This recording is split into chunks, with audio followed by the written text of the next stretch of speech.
Joining us right now on the Mattress Warehouse Hotline, legendary college hoops coach Rick Pitino. He's got a new book out, Pitino, My Story.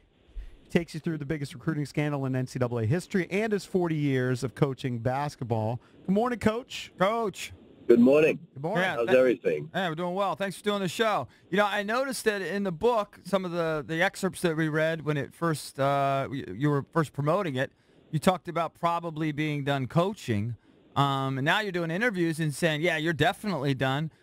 Question for you, why? You know you could definitely get a job, maybe at a lower level Division I. You could do NAIA. You could do maybe Division III like Coach Calhoun. I would think you'd want to maybe end on a better note to solidify your legacy a little bit. Why are you done? Well, you know, legacy is an interesting word. I think that your legacy spans over a period of time. You know, it's growing up.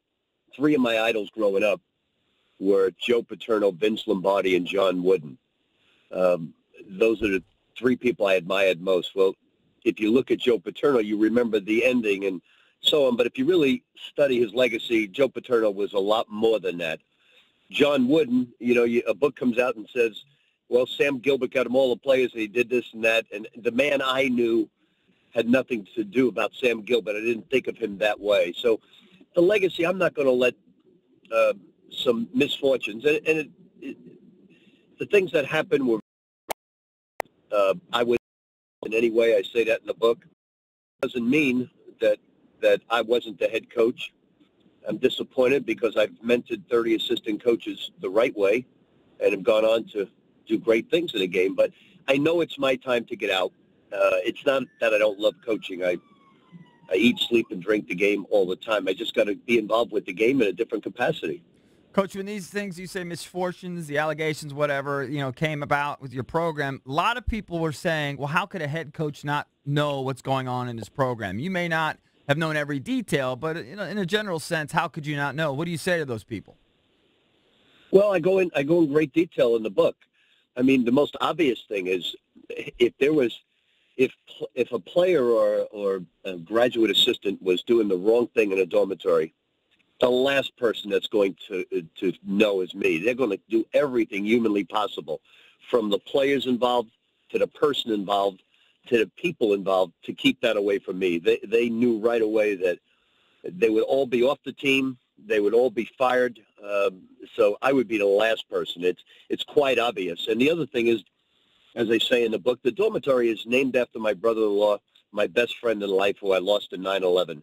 I built that dormitory as a shrine to him, something that would live forever. So as you read the book, the answer's obvious. I would know nothing. And there's no way I could have known anything because the assistant coaches didn't know. Security didn't know. 6 players on the team did not know. 20 managers didn't know. Mm-hmm. So I'd probably be the last person. But that doesn't make the reprehensible behavior right, not knowing. I mean, there are times in life where you don't know what your children are doing, and who's closer to your children than a mom or a dad. Right, that's definitely true. What about the issue there with the Bowen kid? And I know that you were saying that you didn't have any knowledge of any payments that may have been alleged to have either transacted or promised. The sneaker companies, you said it was all them, it wasn't you. But you had to know when a kid like that kind of falls in your lap there last second that something must have been going on, right? Not at all. In my lifetime of 30-plus years of being a head coach, only one time in my life, did someone come up to me, a family member, and ask me for an illegal inducement. Now, that spans 30-some-odd years. I have never in my life given $5 to try and entice a player to come play for me. It just wasn't my thing. I'm not chastising anybody who had done it, and even though it's illegal. That wasn't my thing. I didn't recruit guys that were leaving in 3 or 4 months. I recruited the Gorky Zhangs, the Donovan Mitchells, the Russ Smiths, the Terry Roziers. They weren't even ranked in the top 50. So I had a whole different way of doing things.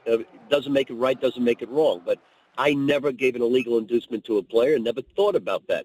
So when this kid fell into my lap, the way he explained it was he wanted to go to Arizona back. Donovan Mitchell was going pro, and it was an opportunity. He drove 6 hours in a car with his parents. We went out to sort of like a Chick-fil-A for lunch. He paid half the tab.